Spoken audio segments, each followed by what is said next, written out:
గత ప్రభుత్వంలో చంద్రబాబు నాయుడు గారు 2014-19 మధ్యలో అధికారంలో ఉన్నప్పుడు మీరు ఒక మాట అన్నారు.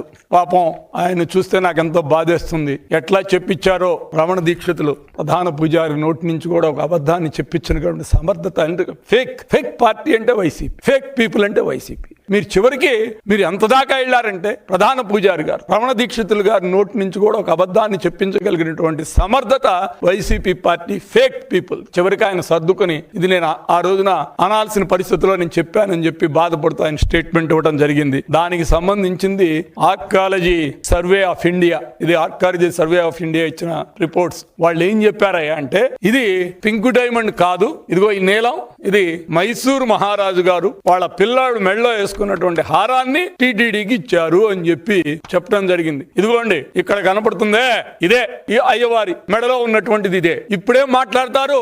దీనికి ఎవరు సమాధానం చెప్తారు? ఫేక్ ముఖ్యమంత్రి, మాజీ ముఖ్యమంత్రి గారు సమాధానం చెప్తారా? లేకపోతే ఫేక్ ముఖ్యమంత్రి గారితో తిరుగుతూ ఉన్నటువంటి మీరు సమాధానం చెప్తారా?